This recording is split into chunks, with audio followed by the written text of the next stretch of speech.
Good evening and welcome to Solidarity on Tap.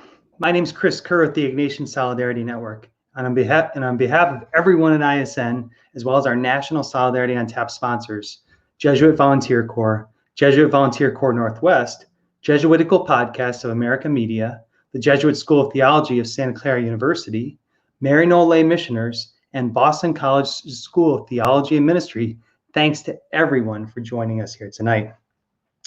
For over 15 years, the Ignatian Solidarity Network has been uniting the Ignatian family, meaning the Jesuit network, as well as those who are inspired to work for justice through the spiritual tradition of St. Ignatius of Loyola, to build a more just world through faith-based social justice formation, education, and advocacy. If you haven't already, please check out our website, ignatiansolidarity.net, and like and follow us on social media to get the latest advocacy alerts, educational resources, and much more. Now, Solidarity on Tap usually takes place in cities across the country, bringing together members of the Ignatian family. And even though we're gathering virtually tonight, the goal of Solidarity on Tap is the same: to invite people to enjoy fellowship, maybe with a drink in hand, and to hear powerful reflections from members of the network engaged in work for justice. In order to build and enjoy fellowship tonight, I encourage you to utilize the comments section on Facebook or post a tweet with the hashtag ISNLive to let us know you, as well as your institution, are represented here tonight.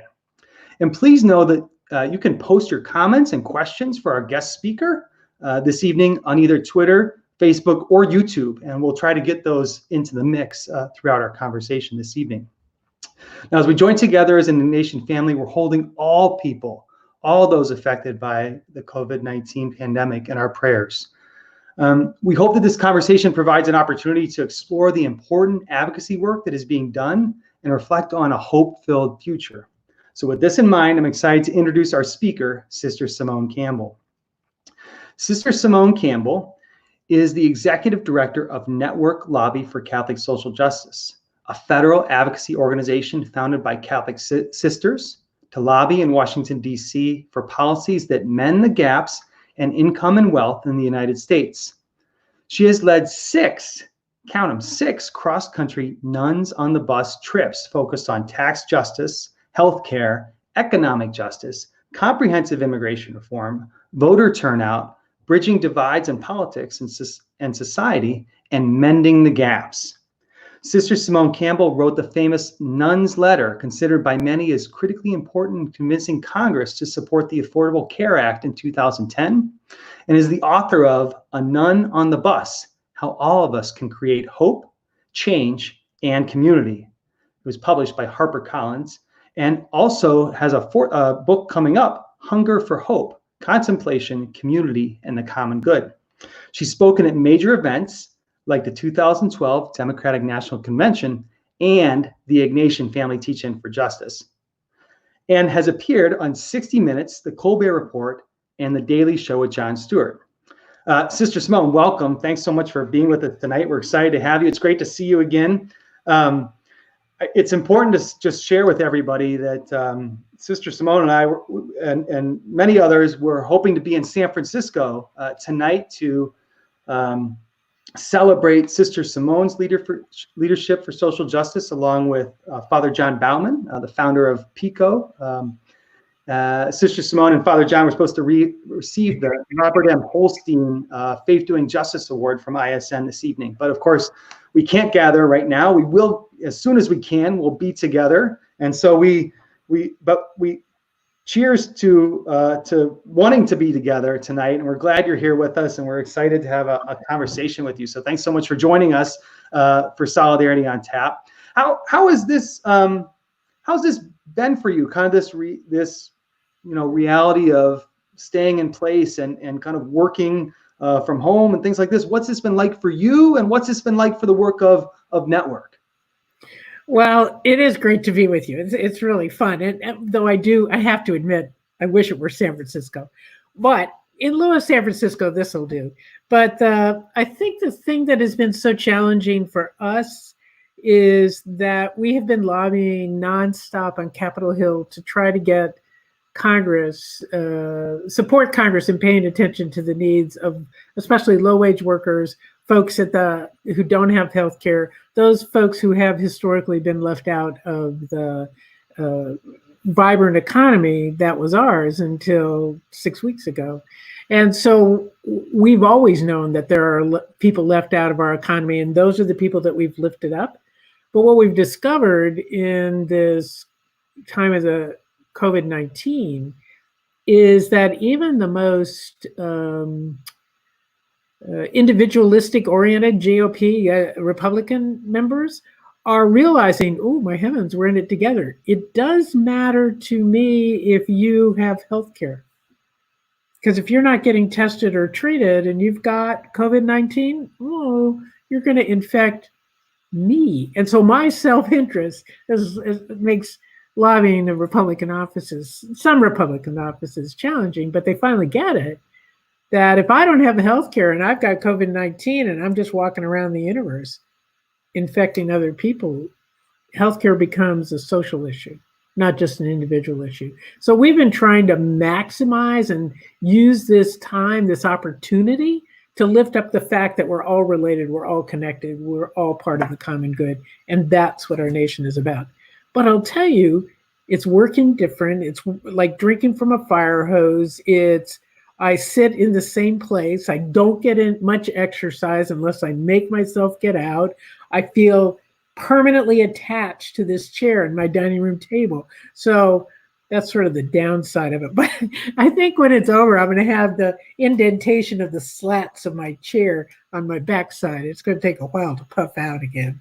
Yeah. What do you do? What do you do to relax? Like how do you step away from it? I try to go for a walk every afternoon as long as it's not awful weather. But the other thing I do is I read trash mysteries. That's my secret. Nice. Secret thing. So, and I love trash mysteries that are set in other places. So I just finished one, Andreas Camilleri, who writes, has a detective in Sicily who has a healthy disregard for the law. He's the police chief. It's kind of fun. Now I'm reading one that's set in Singapore. And so it's interesting. It's being someplace else. Right. I like a book that allows me to sometimes to step away, from reality. Right. Totally. Nothing to do with what I do every day. And a whodunit that doesn't matter. Exactly. No matter who it is, it's not me, and that's a good thing, right? Now, during non kind of COVID-19 times, though, you spend a lot of time traveling around the country. Sometimes on a bus, sometimes on a plane, advocating as well as listening, right? Listening to people, hearing their stories, coming to understand their reality. You get the chance to meet people who really enjoy, hearing what you have to say. You meet probably some folks that don't enjoy what you have to say. Yeah, occasionally, yes. Yeah, I mean, what are some of you have a favorite travel story? Something that really just cracks you up or makes you smile when you think about a trip or a place you visited? Oh my gosh, they're like a ton of them.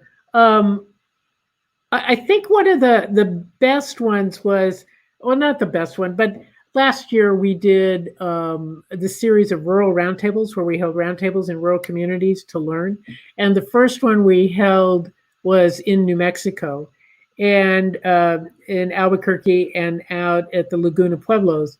And I learned, I learned so much. We were so ignorant. We did this because we were all city folk at Network, and we're trying to lobby and include the rural experience in our lobbying. And you got to know folks in that setting. And I'll never forget, it was really dear because we were out at the Laguna Pueblo. We were talking with a small group, and they were saying how there weren't grocery stores in large quantities of New Mexico, whole counties that didn't have grocery stores. And I say, the great advocate, I say, oh my heavens, you have a really big food deserts. These food deserts are a real problem. And the Pueblo chief says to me, don't go giving deserts a bad name. They're beautiful. And I realized that my handy little metaphor that we use all the time in DC really didn't fit his reality, and I needed to pay attention to the desert, to the beauty. Then I said, "Oh my heavens!" Later, I said about poverty, and the poverty was so challenging, and blah blah. And he says, "We're not poor. Look at the beauty all around us. We're rich. We have an economic issue." I was like, "Whoa." I mean, he taught me so much just in this hour and a half we were together. It was a delight. It's all relative, right? It's all, your perspective is really important. Right? Perspectives, and we don't stand in other people's shoes. I would never learn either one of those. Yeah, that's a really good point. Yeah. Now, recently, when Congress passed the first, one of the first pieces of legislation, kind of COVID-19 response pieces, the CARES Act, Speaker Pelosi, in her final kind of pitch to members of Congress, she referenced Pope Francis's address to Congress, not once, but twice in a very short amount of time. And I was just thinking, we're coming up on almost 5 years since Pope Francis visited the United States.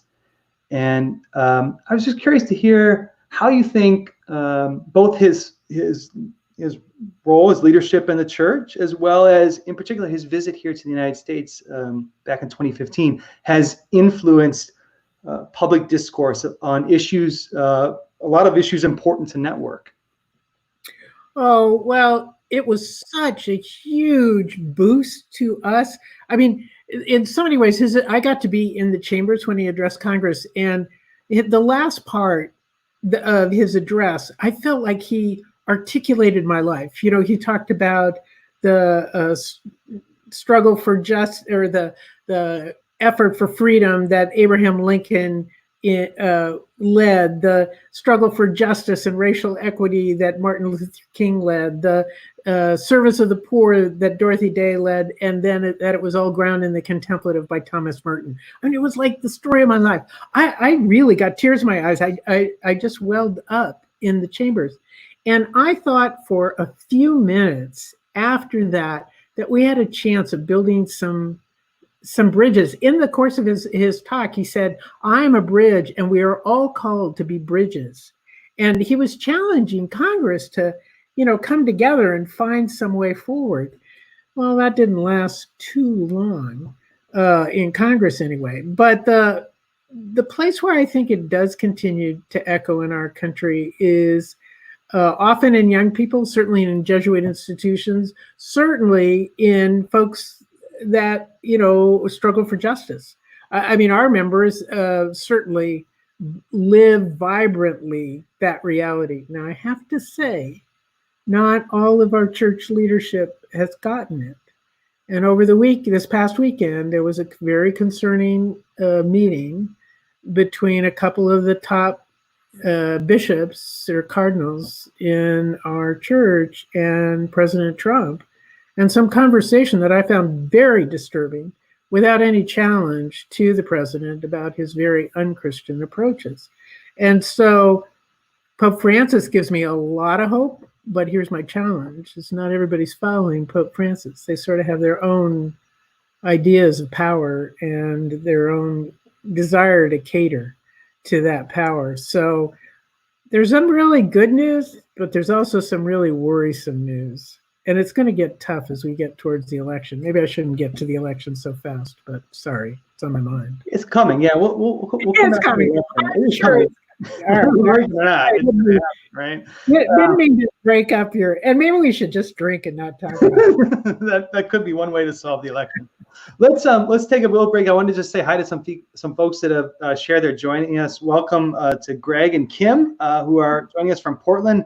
FJVs from Spokane. So welcome to those folks. And also welcome to Molly Burhans, who was our speaker here in Solidarity Tap last week, and says, good to see you and thank you for fighting for the good, just, and right. So hello from Molly. Hello to Karen from Maryland, who's with the Maryknoll Lay Missioners. Kaya is the director of campus ministry at Xavier High School, one of the Jesuit high schools in New York City. Welcome, Kaya. Thanks for being with us. And also welcome to Aaron Zubel. Aaron's a sister in Northeast Ohio. I think she's been involved. She's on our board. She's on our board. I think she's been on the, maybe she's been on the bus. I don't know if she's been on the bus. Yeah, she's been on the bus. She's hosted the bus. Nice. She's a superstar. She's exactly. Superstar. So welcome to all those folks. Let's go back to, you mentioned that not everyone agrees with Pope Francis. Not everyone takes kind of that worldview that he's taken, and that not just Pope Francis, but lots of folks within the church have taken. But there are also folks that don't agree. There's times where the issues that you work on, the issues that ISN works on, create tension, create contention. How do you deal with that? Like when you encounter someone who does not agree with you and is not afraid to tell you so, how do you try to deal with tension when you encounter it? Well, if it's the good day, it doesn't. I'm not always able to do this, but on a good day, take a deep breath, and then say, "Oh, really? How'd you get to that? Talk to me. What's your story? Why do you think that? Why did you get that way?" And I've always learned something if people tell me their journey. And I've also found that once you hear the journey, it's more understandable about it. Let me give you an example. And it's one I use a fair amount, so those folks may have heard this, but in 2016, where we were in Indianapolis, and I met this guy, kind of a mid-50s laborer guy, and he was so for Trump. He was so mad, and he was so for Trump. And so, I have a chance to talk. Okay, deep breath. Oh, talk to me about this. What's going on?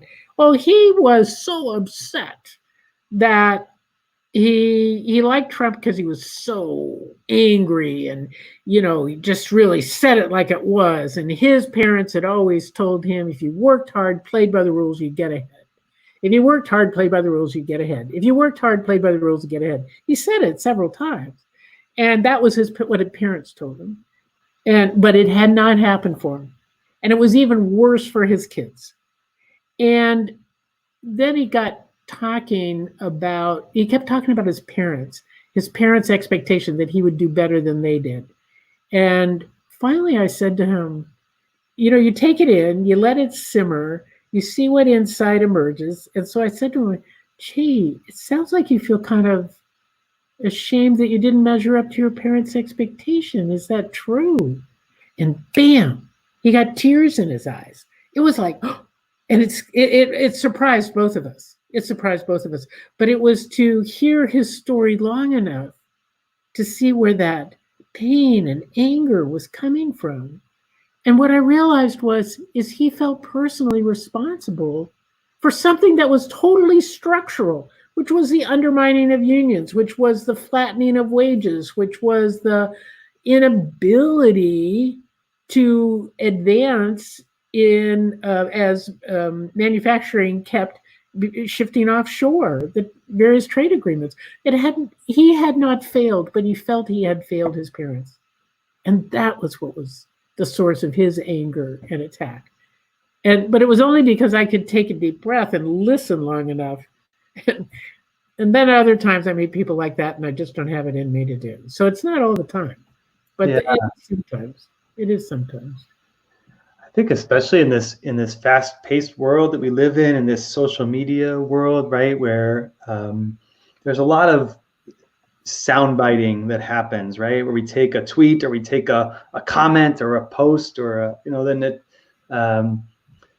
we don't take that time that you were able to have with that man to really, talk through where a lot of the feelings and ideas that were kind of welling up were coming from, right? And that of it, really the ability to listen. I mean, your tour, you talked about your tour earlier, that you did last fall, and just the ability to spend time listening and to understand folks' perspective on the world and where it's coming from can be really powerful. So, well, which is why one of the virtues that I extol is the virtue of holy curiosity.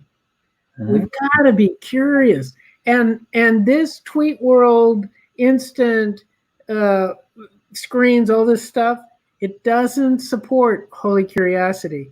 Holy curiosity is this willingness to journey out and to look and to wonder and ask questions. Sure. Yeah. Yeah.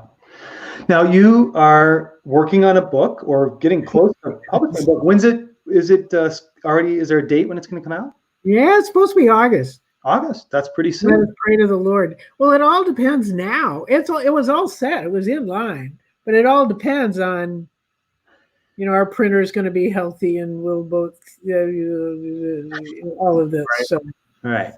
Now, when it'll come when it's needed. That's sure. what. Sure. Yeah. Well, it's well timed, I think, in the scope of what's happening in the country, right? Now, you gave us a little outline of it, so I took a look at it. We took a look at it, and you talked. Were you interested? Yeah. I'll be a buyer for sure. Now, you said in the outline we're called to give up the illusion of control, and you talked about being a contemplative in action. You talked about the idea that the only thing we can bring to the contemplative life is a willing heart. So the contemplative in action thing, really, in the Ignatian world, that's like that's it. That's it. Language, right? You got me at hello, basically. So I was struck with this language in the light of our current reality, where the phrase "illusion of control" is even more evident than before. How can we approach this current reality as contemplatives with a willing heart? How does this practice apply to the current reality of isolation, of social distancing amid COVID-19? Well, it's the heart of it, isn't it? Because what it calls for is the practice, the contemplative practice. It's not just an action, but is that sitting, open, meditation, however you describe it. I do it in kind of a Zen style, but it's that breathing and opening yourself up to the divine or other little scary things that rise up inside of you. And the reason we need to do that is so that we know how to enter in, like to ask the guy in Indianapolis what was going on. My story about his not measuring up to his parents' expectation. But that comes from that place of deep listening inside, listening to the spirit. And so it's things like, okay, I made some masks. I had some leftover fabric, so I made masks a couple weekends ago and, shared them with people on my floor in the apartment building that I live in. And I wear it, but I'm also not going to obsess about it or do sane things, but don't make it like it rules us. I think that's the problem, that our obsessions can rule us. And then we're controlled and we're not able to be for others. So that in the contemplative spaces, to do same things, but to be open. Let me give you an example. So I was open and able to hear one of the women who was in our rural roundtable in Indiana called and said about how she is so upset because the dairy farm is having to pour out all this milk. Not because we don't need the milk, but because the suppliers, the supply chain can't adjust fast enough to change from putting milk in these little teeny containers to putting them in the gallons and half gallons that grocery stores need. Because they don't need the little teeny containers for the schools.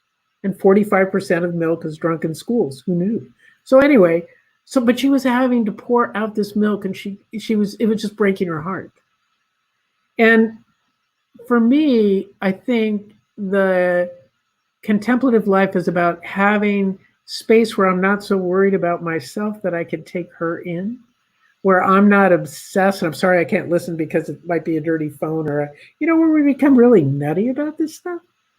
So it's about finding that balance and connection and knowing we do our best. That's all we do. But we stay engaged. We stay connected. Does that make sense? It does. It reminds me of something else that I read in the outline. This idea that you talked about the idea that we're all connected, and that the importance of community in this work. And I was just curious, like, what role community, even outside of this current reality, the role that community plays in your life, amongst your staff, amongst your sisters in your community across the country. Where do you find community? Well, I find community every place. But the fact is that, how to say this? I think what COVID-19 is showing us is that we are all connected and we're interdependent. Community, we know this. I mean, I've lived in my religious community forever.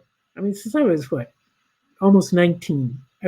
After my first year of college, I joined my community. So I've been a community member forever, but my sisters are woven into my being.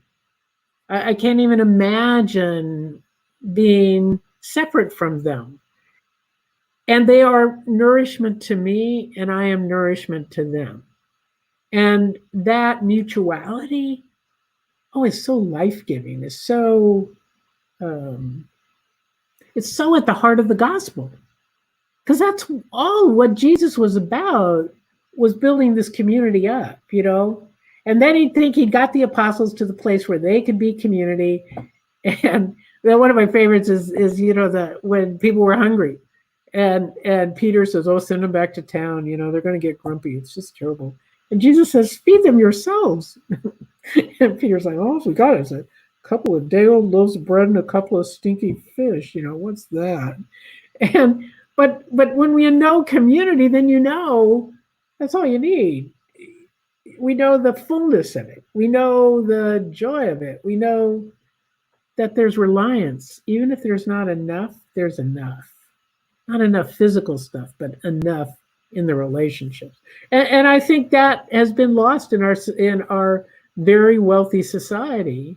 We have lost sight of how we're required by design to be in relationship and support each other. That's what we have to do. That's community. Yeah. In the book, you talked a little bit about the need to connect the situation of workers to the common good, and we're getting ready for May Day, and of course there's been a lot of conversation about the situation of workers amid this crisis, right? I mean, many folks who've been most vulnerable in society are folks out there in the workforce right now, kind of putting themselves out there, exposing themselves to the virus. What do you think? Do you think we're learning anything as a society right now about the dignity of work amid all this? Let us pray to the Lord that we are.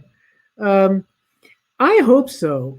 I hope so, Chris, because it was amazing to me that the second COVID package that started in the House, Speaker Pelosi and the leadership got into that for the first time, paid sick time off if you get the virus, as well as paid family leave if somebody that you care for or that your kids are home from school, you're supposed to be able to get paid family leave for this.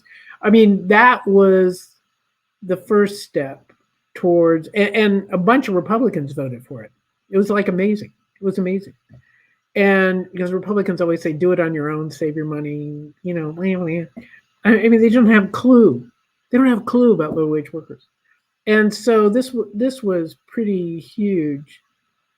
And I'm hoping that seeing the heroism of these frontline workers, that we wake up to the reality of what people give to our society and how little we value it. Unfortunately, or fortunately, money's the measure of winning in our society. And these folks at the bottom, paid the least, they're not winning, but look what they're winning for us, for the rest of us. So we've got to find a way to raise wages. We've got to find a way. Absolutely. All right, we're going to take a little break. We're going to thank our sponsors, then we're going to come back. We're going to make sure we talk about the election before we finish up. Right. Since I started it. Okay. You started it, but I'm going to finish it. So let's say, we're just going to say hello to a few folks here before we talk about our sponsors. We've got Tessa and Olivia, who are FJVs in Tanzania, we're in Tanzania, Fordham and University of San Francisco alums, saying hi from Boston and LA, so welcome. Whoa. Jack Matamore from the Jesuit community at Canisius in Buffalo, welcome, Jack, thanks for being with us. Larry Parr, Larry's joining us, watching from El Salvador. He's a Maryknoll lay missioner, grad of Loyola Blakefield, Loyola University Chicago, and the UCA there in El Salvador. Welcome to Mike, who's joining us from Orange County. He's involved with Pax Christi there. So lots of folks watching from across the country. So welcome to all those folks. I want to tell you a little bit about our sponsors. Before I do that, I wanted to share a couple things that are coming up with the Ignatian Solidarity Network that folks can connect with. We're excited to share a new broadcast series beginning tomorrow, Thursday, April 30th. It's entitled Good Works, Responding to COVID-19, and it will be broadcast each Thursday at 4 p.m. On Facebook and YouTube. Good Works will feature partners from the Ignatian family working diligently to support the needs of community members through direct service, accompaniment, and advocacy in the wake of the COVID-19 pandemic. And our guest tomorrow will be the staff of the Guadalupe Homeless Project at Proyecto Pastoral in Los Angeles, California. So we're excited to welcome them tomorrow. That'll be at 4 o'clock Eastern time. I'd also like to invite you to be part of the Ignatian Solidarity Network's efforts to advocate for a more just world. You can join us in calling on Congress to ensure the protection of those most in need amid the COVID-19 crisis, including asking our elected officials for measures to improve the economic security of the most vulnerable and address the unique health risks posed to people in our prisons, as well as migrants, low-income communities, and communities of color, which already bear the burden of poor environmental and health conditions. So you can take action by texting COVID, that's COVID, to 202-800-1541. Again, that's COVID to 202-800-1541. And now let me tell you a little bit about our sponsors.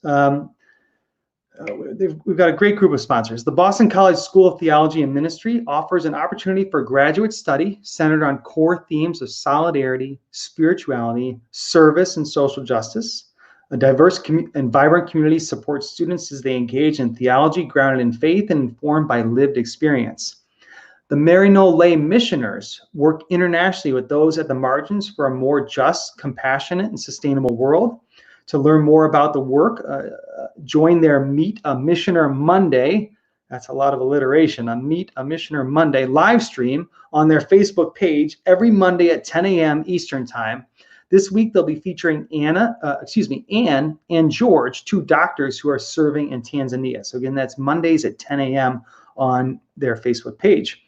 The Jesuit School of Theology, which is located in Berkeley, California, is an international center for the study of theology with classes on campus and online. Dynamic, challenging, and impassioned dialogical study impels and inspires graduates to pursue ministry in a way that will transform our world.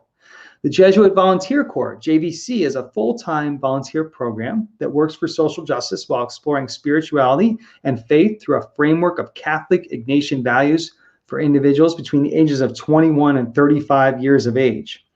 Jesuitical is a podcast from America Media hosted by young lay editors looking at the Catholic news of the week and includes guest interviews. You can check them out at America's website or search for Jesuitical wherever you get your podcast from. And JVC Northwest, which is focused on the core values of community, simple living, social and ecological justice, and spirituality and reflection. JVC Northwest is a national direct AmeriCorps program serving in 24 locales across Alaska, Idaho, Montana, Oregon, and Washington. And you must be 21 or over to be eligible for JVC Northwest. So those are our sponsors. Let's take it back to Sister Simone, and let's talk a little bit about this election. I think sometimes that Catholics have this sense that they're not supposed to get involved in politics, but even Pope Francis has been, pretty out there saying that no, actually, we need to be engaged in politics because politics are where, the realities of life are discussed and engaged, and where people the common good can be lifted up or it can be taken down. So how do you when people ask you that question, like, why are Catholics so political, or why you're a nun, why are you being so political? How do you respond to that? What do you say? I said, how could you not be? I mean, it's where the gospel lives in our society. I mean, that's the thing.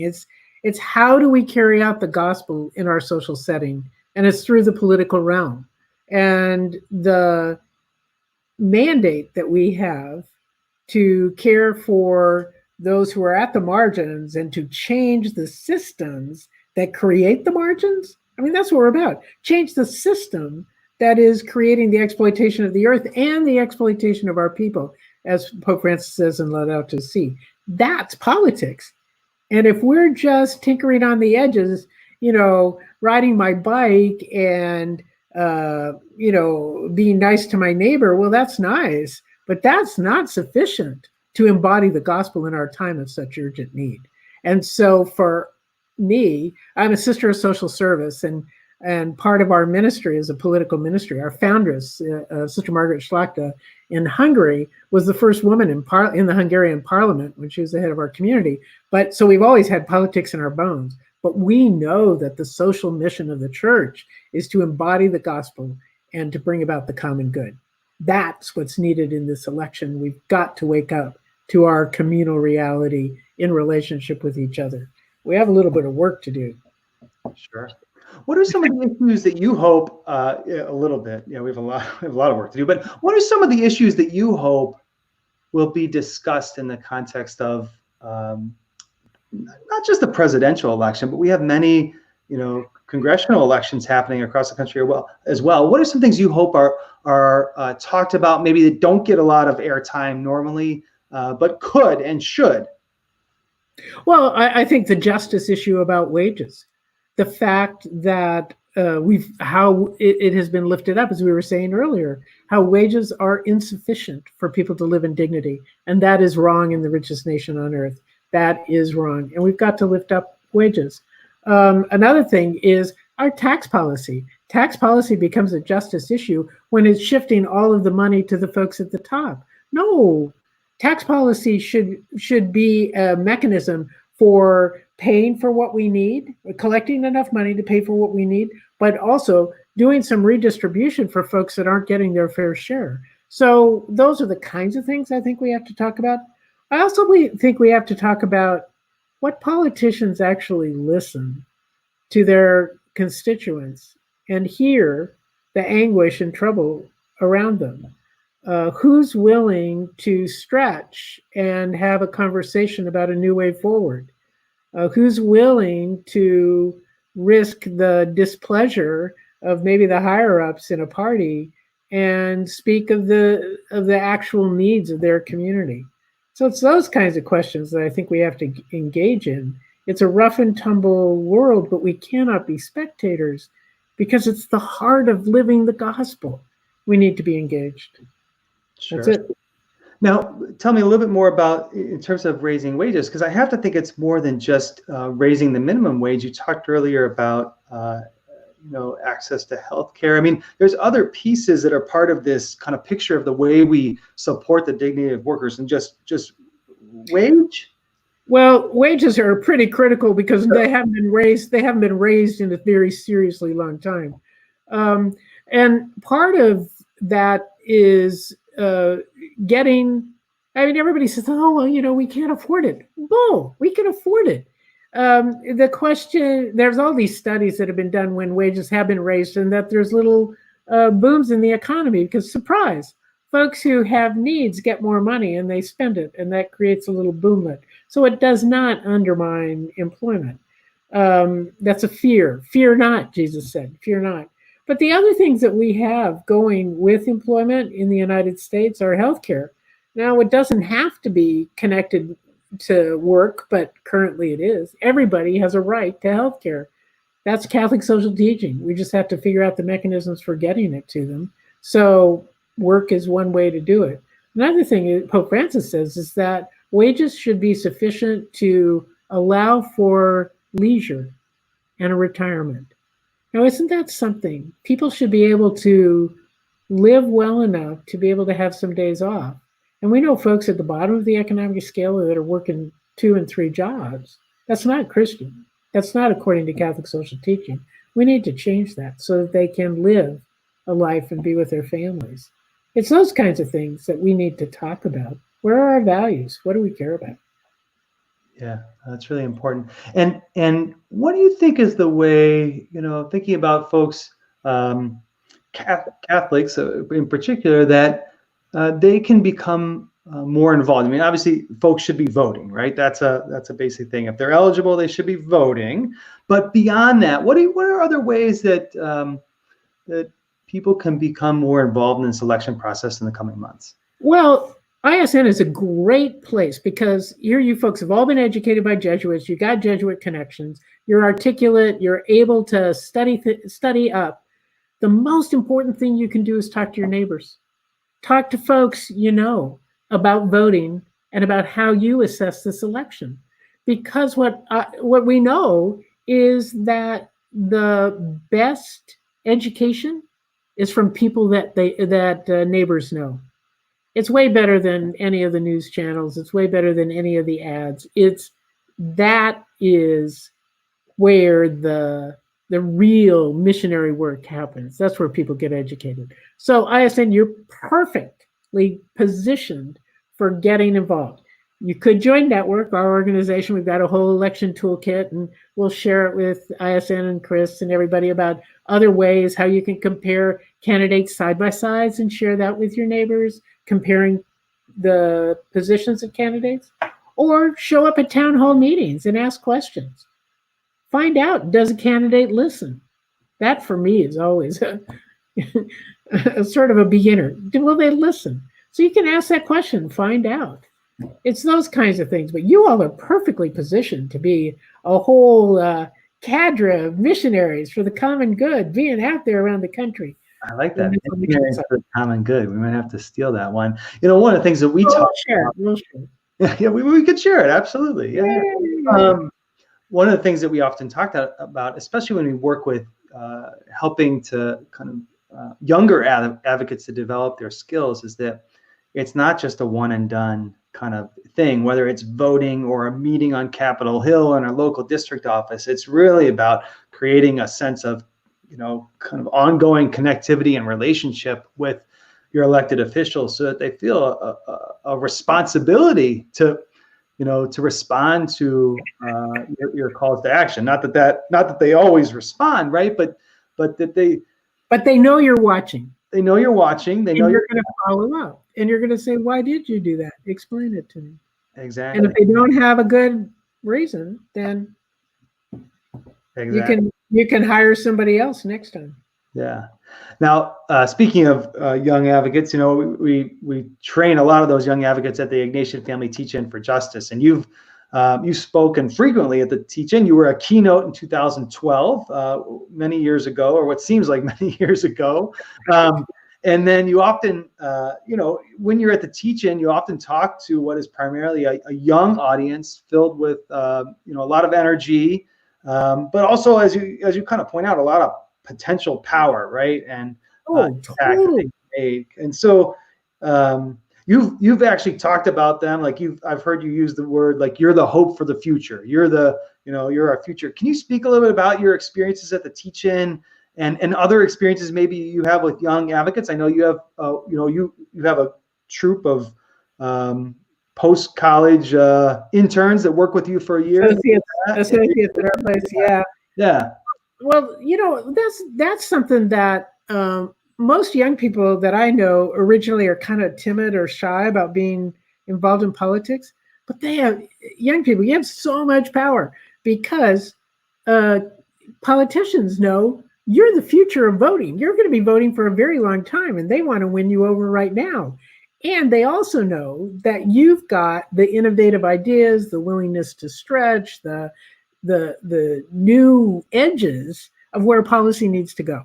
So my experience is trying to support young advocates in speaking their mind, in speaking up, and in getting beyond their parents' sound bites, because sometimes we just take in what our parents say and we don't think about it too much.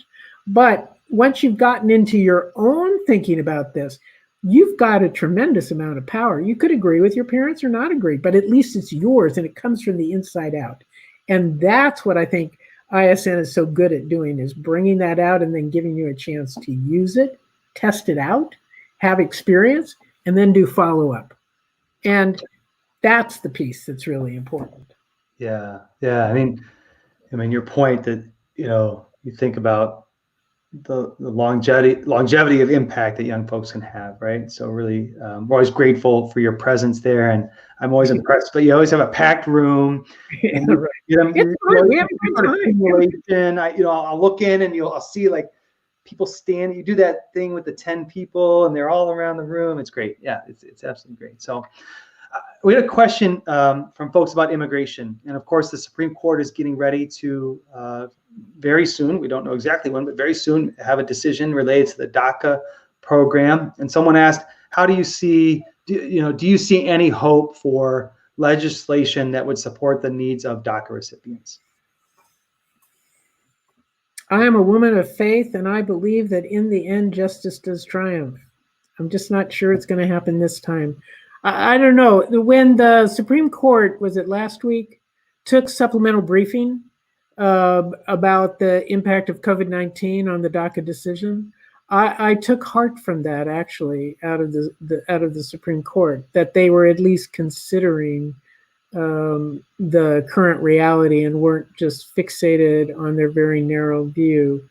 So I think we probably have a couple more weeks before the decision. That may be June, but they may delay it because of this additional briefing. I don't know. Congress, we've been lobbying Congress really hard, especially the Senate, because, the House already passed a Good Dream Act. I think it's H.R. 4. A year ago. So all the Senate has to do is pick it up. But Senator Mitch McConnell, anybody from Kentucky, go get Mitch McConnell and get him to agree to do it. All he has to do is pick it up. But he's so special that he won't do it. Just annoys me no end. So he'd have to do his own bill, and then they'd have to conference it. I've heard that some Republican offices are concerned about it because they're concerned about the impact in their own states. So I think there is some hope for it. But I'll tell you, this is where elections really matter. Elections really matter on immigration. And if we can make some changes in this coming cycle in November, then we can deal with, I hope, fixing our very broken immigration system that's not meant for the 21st century. We have work to do. So I hold out a little bit of hope for the Supreme Court, some hope for the current Congress, and a lot of hope for the 117th. Yeah. It'll be interesting to see the way that immigration influences the election debate, not just the presidential election, but we have many, all the way down, elections, places like Colorado, where it could have a big impact, right? Actually, can I just say quickly, Chris, Please. that there's a whole bunch more states where the Senate can be in play, including places like Georgia, especially. I have to look at my list. Georgia, Kansas, Montana. There's a bunch of places where this this discussion could be. That's an argument. Could be really important. Sure. We had a question came from Jenny on Facebook, and she asked about something you touched on earlier. I think you were touching on. You didn't say it directly, but about ways that Catholics can try to influence leaders in our church, in particular bishops, who have a range of perspectives on political issues and political candidates. And I think this is a question we get a lot too. What are ways to have an influence on the institutional church that might help then influence society? I don't know if you have any thoughts on that. Well, I have thoughts, not a lot of success, but thoughts. Though my current suggestion is trying to get discussion groups going about Pope Francis's exhortation on holiness. And that may seem like a little esoteric, but I have to tell you that I just happen to have it here. That paragraph 101 is at the heart of what should be at our heart, where he talks about our failure as Catholics when we relativize and only focus on one issue. And he says that the defense of the unborn needs to be, for example, needs to be clear, firm, and passionate. It goes on a little bit. Then he says, equally sacred, however, are the lives of the poor, those already born, the destitute, the abandoned, and the underprivileged, the vulnerable, infirm, and elderly exposed to covert euthanasia, which I realized is being denied health care. The victims of human trafficking, new forms of slavery, and every form of rejection. We cannot uphold an ideal of holiness that would ignore injustice in a world where some revel, spend with abandon, and live only for the latest consumer goods, even as others look on from afar, living their entire lives in abject poverty.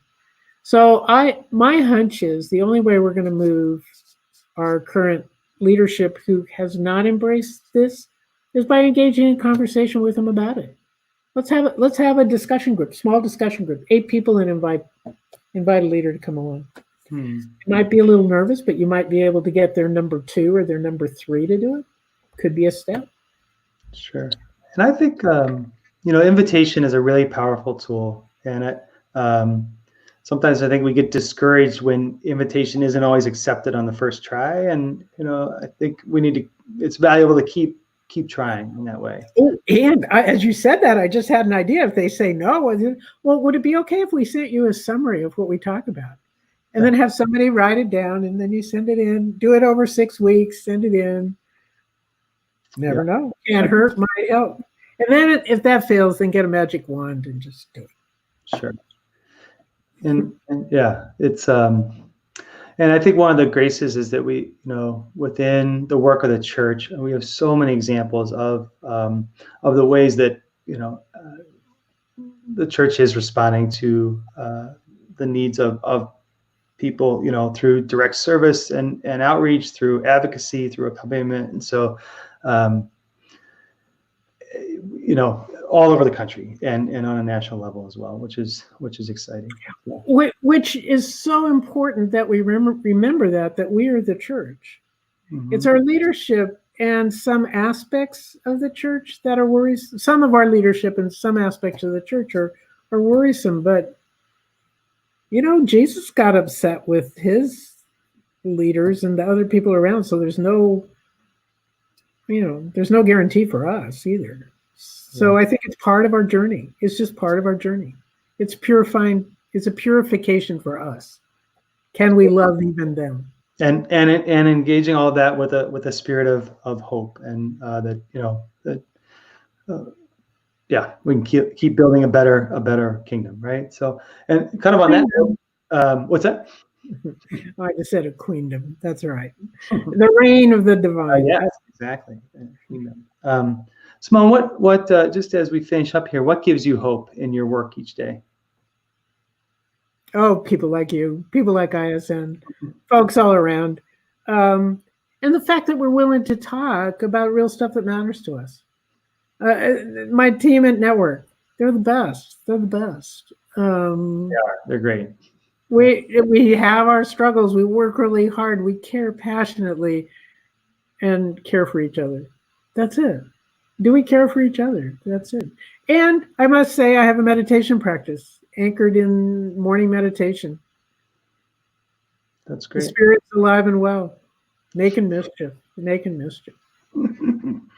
Excellent. Well, thank you so much for being with us tonight. So grateful for this conversation. I'm so sorry we're not doing it over drinks. We'll do it. It'll happen. There will be a great day when we can regather and spend time together and celebrate your work and Father Bauman's work and our other honorees. So we can't wait for that, but and hope it comes very soon. But thank you again, Simone, for your time tonight. You're welcome. Thank you. Had a great time. Good. And if you liked the conversation this evening and want to share it or watch again, this and all the previous Solidarity on Tap videos are available at ignatiansolidarity.net. or on our YouTube or Facebook pages. Don't worry, it's all recorded. You can go back and watch every little bit. And also, if you enjoyed Solidarity on Tap this evening, you can consider giving a gift to sustain the work of the Ignatian Solidarity Network. You can go to ignatiansolidarity.net/donate. And also, I wanted to make sure you knew about our upcoming Solidarity on Tap events. Next week, we'll be joined by Sister Helen Prejean, Executive Director of the Ministry Against the Death Penalty. And the following week, on May 13th, we'll be joined by Tom Shaboya, the President of the Jesuit Volunteer Corps. And we're looking forward to having both Sister Helen and Tom with us in coming weeks.